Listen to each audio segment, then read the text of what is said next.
Hi y'all. Today we're making chicken enchiladas. Alright, I'm going to cook the chicken. You can cook yours however you want to. We just need to end up with 2 cups of shredded chicken. I'm throwing mine in the crock pot for a couple hours. I'm just using some chicken breasts that I needed to get cooked. And I'm making more than I'm going to need for this recipe. But I'm cooking it in here and then putting it into this pot to cool so I don't burn my fingers when I shred it. But like I said, I made more than I'm going to need. You just need to make enough to have 2 cups. And then we're going to start out with a can of cream of chicken soup and a half a cup of sour cream. And then we're going to stir that up real well. And I know it seems weird, this soup in enchiladas. I thought it was strange too, but you know what? It's awesome. It works. It's really good. All right, now we're putting in a tablespoon of butter. Gonna let that melt. All right, and this is a medium onion chopped up. And we're just gonna cook that until it's softened.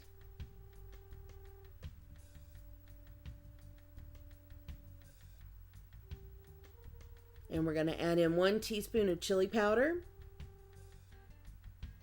And now this recipe, like I said, it's soup. This is a Campbell soup recipe. And it just caught my eye. I just really was curious about it. And so I wanted to do it. And I'll be honest, when I first made it, I was like, I don't know. This is a little weird. But it's one of those things that when the flavors sit and really meld together, oh my gosh, it's incredibly good. Really good, authentic Mexican taste out of stuff that is not authentic Mexican at all. So if you have time to let it sit together, I have it in the refrigerator. I think it was like 6 hours later that it was incredible. So there you go. I mean, it was fine. It was good.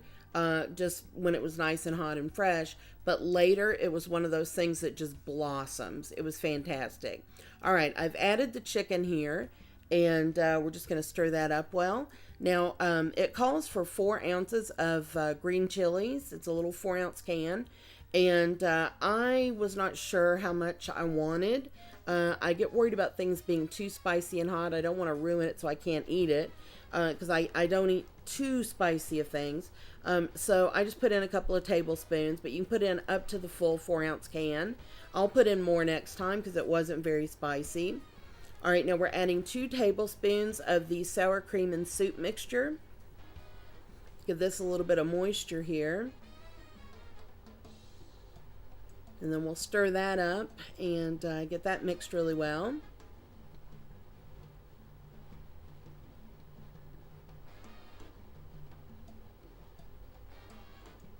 All right, and this is what we're using here. Now, the recipe said it's going to make like 8 enchiladas. Well, there's no way 8 enchiladas are going to fit in this little baking dish here. So you're going to want to fill up 2 of them, I think, if you have 2 of these. Or maybe if you have a couple of just square cake pans, would be perfect. And you really have enough, I think, to do that. You might want, if you're going to lay it on thick, you might want a little bit more of the soup mix. Soup and sour cream, which would be easy. Just 1 more can of soup, 1 more half cup of sour cream, and maybe a little bit more chicken. Although I had chicken left over, because I was only able to fit 5 of these enchiladas in this baking dish. Now here's what you do: you put the chicken in the center of the tortilla, and I try to roll these, holding them up where you can see it. They're okay. It's an okay roll, but I will do one in a second where I have it laid out on the counter so that I do it properly so you can really see how to do it.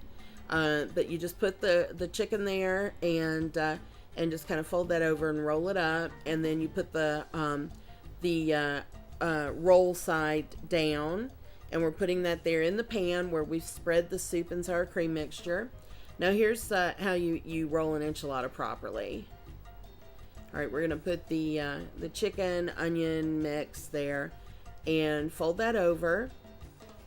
And then you're going to pull that towards you so that that side is shorter than the other. And then you roll it. And then you fill the pan up. And then we're going to spoon what's left of the soup and sour cream mixture. And it's a lot of it. And at first, after it was first done, I thought, wow, this really tastes a lot like soup. And I just wasn't sure about this. But it is so good when it's later, like I said, that it would be worth cooking this to have it ready later for a dinner party or something. And I make a lot of recipes. Now we're adding 2 cups of shredded cheese. You can use cheddar, Monterey Jack. I used a Mexican blend.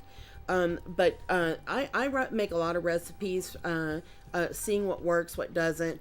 And I don't have a lot of time to go back to try some of them more than once. This one I'm coming back to. I will have this again.